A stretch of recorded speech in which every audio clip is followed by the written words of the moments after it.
Welcome to రమాసుధా creations అండి. Pure పట్టు అండి, ప్యూర్ పట్టు. అసలు కలర్ కాంబినేషన్ అయితే లైట్ అండ్ డార్క్ కాంబినేషన్ ఉంది. అటు ఆరెంజ్ షేడ్ కాదు, ఇటు పీచ్ షేడ్ కాదు, 2-3 కలర్స్ మిక్సింగ్ కలర్లా ఉందండి. కలర్ అయితే చాలా ఆసంగా ఉంది. ఇది వచ్చి తాంజూర్ పెయింటింగ్ అండి. శారీ మొత్తం బార్డర్ అంతా తాంజూర్ పెయింటింగ్ చేయబడింది.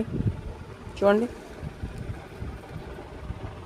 దీని మీద బ్లౌజ్ కూడా మనం కాంట్రాస్ట్ బ్లౌజ్ ఇచ్చారు కదా ఆల్రెడీ శారీలో, దాని మీద తాంజూర్ పెయింటింగ్ బార్డర్ కింద వచ్చిందండి. ఓన్లీ హ్యాండ్ బార్డర్ సింపుల్గా అండి. Sari and blouse Tanjore painting with Tanjore painting బాగుంది కదండి. శారీ కలర్ అయితే నాకు చాలా బాగా నచ్చిందండి. దాని మీద కాంట్రాస్ట్ బ్లౌజ్ అయితే సూపర్గా ఉంది. నాకు చాలా బాగా నచ్చింది.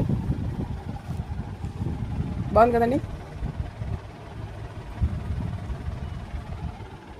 బాగుంది కాబట్టి జూమ్ కూడా చేసి చూపిస్తున్నానండి. చూడండి, చాలా బాగా వచ్చిందండి.